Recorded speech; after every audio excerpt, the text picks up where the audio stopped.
India की अगर defence की बात की जाए तो अभी अर्जेंटीना के डिफेंस मिनिस्टर इंडिया में आया है हथियार खरीदने के लिए। भारत का बजट टोटल कितना है? $72 बिलियन। 72 बिलियन। हमारा पाकिस्तान का कितना? साढ़े आठ बिलियन। उनकी फौज की तादाद कितनी 6 है? गुना हमसे ज्यादा है। देखिए अभी अर्जेंटीना के जो आए हैं डिफेंस मिनिस्टर, वो तेजस में इंटरेस्टेड है, प्रचंड हेलीकॉप्टर्स वगैरह में इंटरेस्टेड है। लेकिन जो एक इम्पोर्टेंट चीज जो मेरे नोटिस में आई वो थी कि वो ब्रह्मोस के नेवल वर्जन में इंटरेस्टेड है। अब जो ब्रह्मोस मिसाइल है जो कि बेसिकली न्यूक्लियर कैपेबल है, लैंड अटैक क्रूज मिसाइल है। ये मिसाइल जो 400 किलोमीटर दूर अहदाफ को निशाना बनाने की हैसियत रखता है, ये सुपरसोनिक मिसाइल जो आवाज से 3 गुना तेज चलता है। अगर हम ब्रह्मोस की बात करें तो इंडिया का ब्रह्मोस मियां चंदू में जब गिरा था तो हमने इसकी स्पीड और इसकी पावर का अंदाजा लग गया था, रिडार में ये नहीं आया था।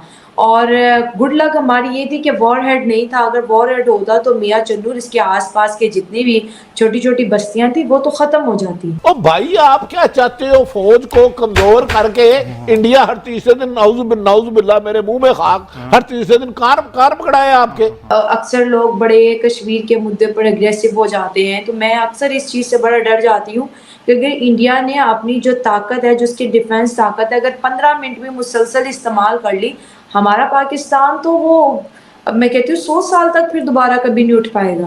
अब क्या इंडिया जो है वो सुपर पावर बनना चाह रहा है? गोल्डमैन सैक्स कह रहा है जी कि 2075 में India will be the second biggest economy. American report ये आई है कि इंडिया के पास 14,000 ब्रह्मोस है। ठीक है, सिर्फ ब्रह्मोस। इतने सारे इंडिया के मिसाइल हैं वो अलग है, सिर्फ ब्रह्मोस 14,000। और सेम रिपोर्ट चाइना की आई है, चाइना बोलता है 80,000 ब्रह्मोस है।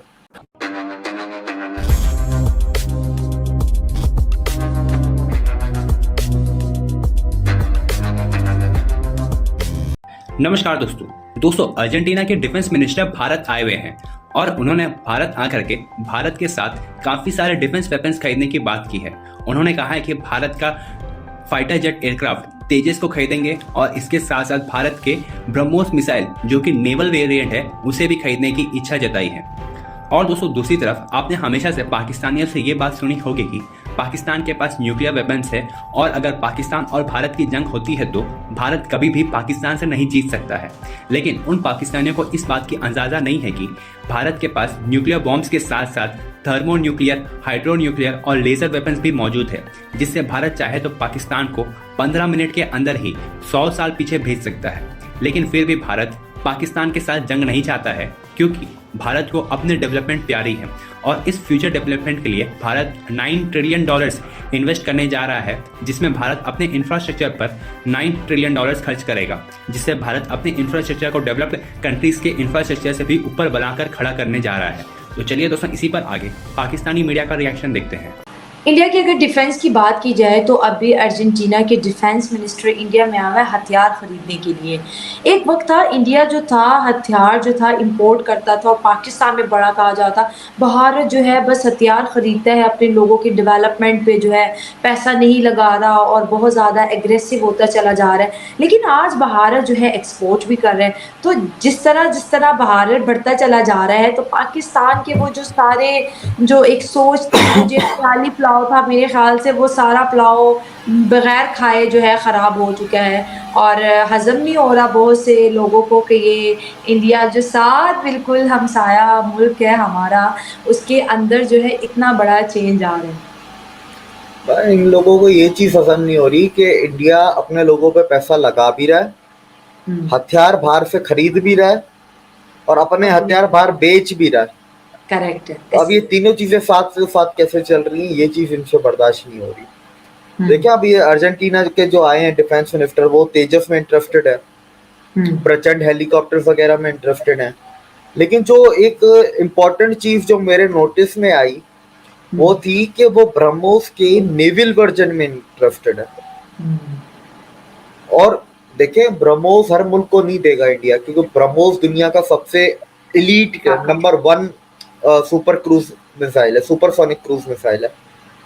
अब इसके अंदर एक हिडन मैसेज मुझे नजर आया। वो हिडन मैसेज था, हमें विजय माल्या दो, हमें नीरव मोदी दो और ये जितने भी इंडिया से लुटेरे गए हैं हमें ये सारे लोग वापस दो, खालिस्तानियों को गिरफ्तार करके इंडिया भेजो और जो रेडिकल इस्लामिस्ट जो वहां पर इंडियन कम्युनिटी पे अटैक कर रहे हैं उन सबको अरेस्ट करके डिपोर्ट करो। ये हिडन मैसेज किसके लिए है? ये हिडन मैसेज है यूके के लिए, इंडिया की तरफ से। कैसे? अर्जेंटीना का एक आइलैंड है जिसको कहते हैं फ्लॉकलैंड आइलैंड। फ्लॉकलैंड आइलैंड, तो फ्लॉकलैंड आइलैंड डिस्प्यूटेड टेरिटरी है अर्जेंटीना और यूके के बीच में, और उसकी के चलते हुए यूके ने अर्जेंटीना के ऊपर बहुत सारे सैंक्शंस भी लगाए हैं, और उसी के चलते यूके अर्जेंटीना काफी मुल्कों से हथियार नहीं खरीद सकता। लेकिन इंडिया तो जिसको चाहे बेच सकता है। इंडिया किसी की नहीं सुनता। उल्टा अब यूके को देखिए, प्लेन जाएंगे, हेलीकॉप्टर जाएंगे, ड्रोन जाएंगे, उसमें तो कोई है नहीं। ये जो ब्रह्मोस नेवी का वर्जन है ना, ये है एक ट्रिकी चीज। ये डिपेंड करता है कि अगर यूके सारी शर्तें ये जितनी मैंने आपको बताई ये अगर मान लेता है, इंडिया की सारे बंदों को भेज देता है, खालिस्तानियों को भी भेज देता है, अरेस्ट कर लेता है, रेडिकल इस्लामिस्ट को अरेस्ट करके डिपोर्ट कर देता है, तो नहीं बेचेगा। अगर नहीं किया तो पता चले कि कल एक ब्रह्मोस का नेवल वर्जन आपका अर्जेंटीना में पड़ा हुआ और वो यूके के खिलाफ इस्तेमाल हो रहा है। अगर हम ब्रह्मोस की बात करें तो इंडिया का ब्रह्मोस मियां चन्नू में जब गिरा था तो हमने इसकी स्पीड और इसकी पावर का अंदाजा लग गया था, रिडार में ये नहीं आया था। और गुड लक हमारी ये थी कि वॉर हेड नहीं था। अगर वॉर हेड होता तो मियां चन्नू इसके आसपास के जितनी भी छोटी छोटी बस्तियां थी वो तो ख़त्म हो जाती। तो ये अगर हम जैसे अक्सर लोग बड़े कश्मीर के मुद्दे पर अग्रेसिव हो जाते हैं, तो मैं अक्सर इस चीज़ से बड़ा डर जाती हूँ क्योंकि इंडिया ने अपनी जो ताकत है, जो उसकी डिफेंस ताकत है, अगर 15 मिनट में मुसलसल इस्तेमाल कर ली, हमारा पाकिस्तान तो वो अब मैं कहती हूँ 100 साल तक फिर दोबारा कभी नहीं उठ पाएगा। देखिए, इसके अंदर मैं आपको 3-4 चीजें बताता चलूंगा भाई। हमारे इधर एक तो न्यूक्लियर बम के पता नहीं क्या इतना प्यार है ना लोगों को। न्यूक्लियर बम से ऊपर होता है थर्मो न्यूक्लियर बम, उसके ऊपर हाइड्रोजन बम, उसके ऊपर बायोकेमिकल जो वॉरफेयर होता है। पाकिस्तान के पास सिर्फ न्यूक्लियर बम है, इंडिया के पास सारे हैं।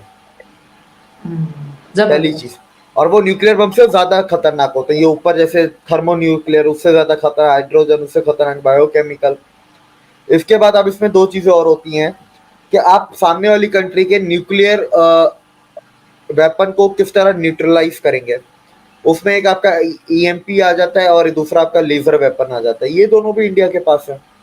लेजर वेपन आपको पता है जो काली है इंडिया का, उसकी कहानी आपने सुनी होगी, देखी होगी। दूसरा जो आपका ईएमपी है उसका नाम है दुर्गा 2 है, और उसके ऊपर तो अमेरिका ने रिपोर्ट पब्लिश की है कि इंडिया अपना ईएमपी बना रहा है जो उसका नाम दुर्गा 2 है। अब मैं जी लोगों पे हैरत होती है, दुर्गा 2 है तो मतलब दूसरा इंडिया के पास एक तो लेजर वेपन है काली, दूसरा आपके उनके पास है ईएमपी, इलेक्ट्रोमैग्नेटिक पल्स वेपन, जिसको कहते हैं दुर्गा 2।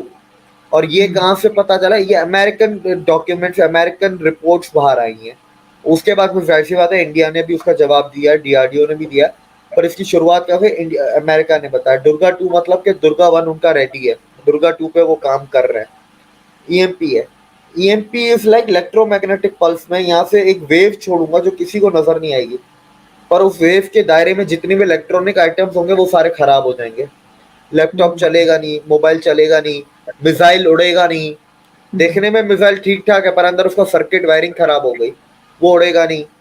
तो इंडिया के पास वो दोनों भी हैं। उसके बाद India is nuclear triad. India के पास India can launch nuclear weapons from surface, from air and from sea. Pakistan nuclear triad नहीं है। पाकिस्तान सिर्फ जमीन से और हवाई जहाज से न्यूक्लियर अटैक्स कर सकता है। अब इसके अंदर भी 2 चीज आती है जो इंडिया के मार्कोस थे, उनका मैं एक इंटरव्यू पॉडकास्ट देख रहा था। वो कह रहे थे कि ये बहुत इजी होता है। अगर आपको एरोप्लेन्स का अटैक रोकना है, सीधी सी बात है, आप सारे के सारे उस मुल्क के जितने रनवे हैं आप सारे उनको तबाह कर दें। जहाज तबाह करने की जरूरत नहीं है, रनवे तबाह कर दो, जहाज उड़ ही नहीं सकता। नहीं हो सकता, बिल्कुल ठीक है। उसके बाद उन्होंने कहा कि जो रॉकेट्स होते हैं, रॉकेट्स की पोजीशंस पता होती हैं, सैटेलाइट इमेजेस। इंडिया के पास अपना सैटेलाइट इमेज सिस्टम है, अपनी सैटेलाइट्स हैं। पाकिस्तान चाइना की यूज करता है और अमेरिका की यूज करता है, तो वो भी एक फर्क है ना।